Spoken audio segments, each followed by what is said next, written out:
Бул жашоодо эч кайсы пендеге жалынба. Аллах турган учурда эмне үчүн башка бирөөгө жалынасың? Өзүң сыяктуу чийкиттен болгон бир пендеге жалынасыңбы барып? Эмне сурасаң Аллахтан сура. Үйүңдө тузуң жокпу? Аллахтан сура. Кээ бир коомчулукта жайылган ката кемчиликтерден бирөөсү бул милицияга бир жерге иш түшүп калса, дароо тааныш билиш издейт.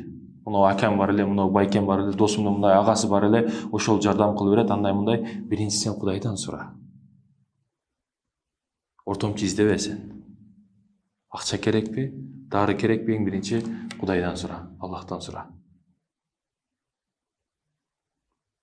Ушул жерден өзүңдү экзамен кылып, өзүңдү текшерип алсаң болот ыйманың кандай экендигин. Милицияга ишиң түшкөндө эң биринчи милиция тааныштарды ойлойсуңбу же Аллахты ойлойсуңбу? Ошондо ишиң түшкөн учурда эң биринчи Кудайга колуң жазгансыңбы? Же колуңдагы акчаны бирөө тааныш билиштериңе бергенсиңби? Жардам кылат деп.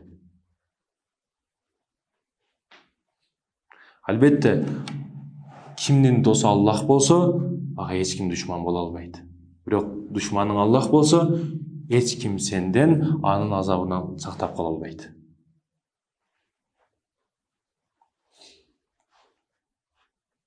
Менин дагы апамдын бир эрежеси бар.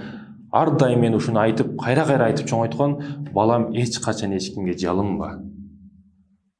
Бирөөдөн бир нерсе алба, ал милдеттүү болот дейт эле. Сөзсүз милдет кылат ал бир күн. Балам эч качан бирөөдөн жалынба, акчасын алба, жардам сураба дейт эле. Пайгамбарыбыз саллаллаху алейхи вассалам дагы бирөөгө кол сунуп, жардам сурагандан көрө токойго барып, тоого барып, отун терип, ошону боо кылып сатканың жакшыраак дейт эле. Пайгамбар дагы. Мен апам дагы бир эрежеси ар дайым, балам эч кимден жалынба, эч кимден сураба. Бирөөнүкү милдеттүү болот деп чоңойтты.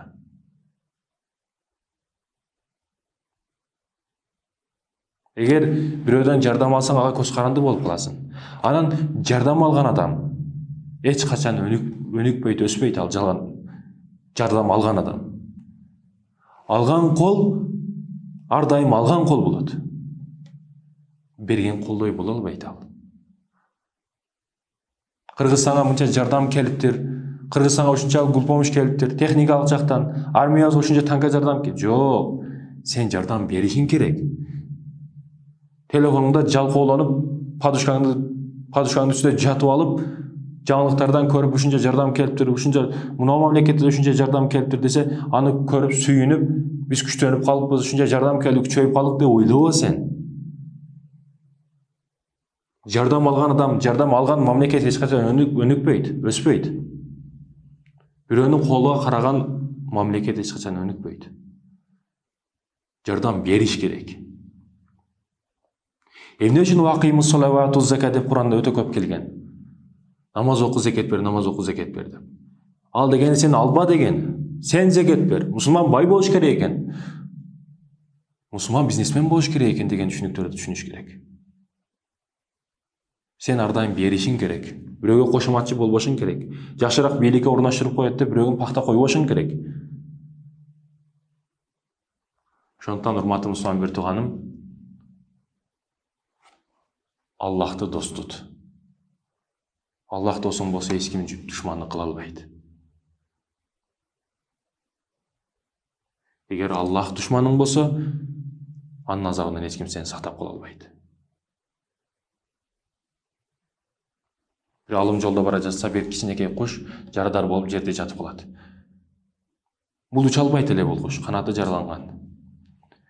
Бул кушка рызкын Аллах кантип берет экен деп мынтип карап отурсам дейт, дагы башка бир куш учуп келди дагы, боевой, здоровый бир куш учуп келди дагы, баягы жарадар болуп уча албай турган куштун оозуна ар кандай рызкыларды оозуна салып жардам берип, баягы тойдурду дейт, шериги. Мындан көрүп түшүндүм, мен дагы бизнес кылбасам болот экен, мен дагы иштеп кыйналбасам болот экен, Аллах бере берет экен да рызкымды. Андан көрө тоого кеттим, тарки дүйнө кыламын, тоого барып иштеп, ибадат кылып эле жашай берем. Рызкымды баары берет экен да деп ошентип жашоону чечип жолдо бара жатса дагы бир алымга жолугат. Эмне болуп кетти?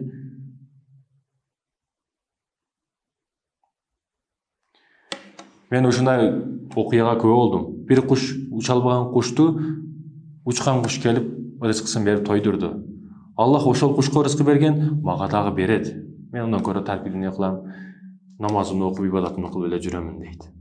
Ошондо байгалым, сен здоровый, боевой, жардам бере турган, рызык алып келе турган куш болуштун ордуна майып, уча албай турган инвалид куш болушту ойлодуңбу дейт. Берген кол эмес, алуучу кол болушту тандадыңбы өзүңө дейт.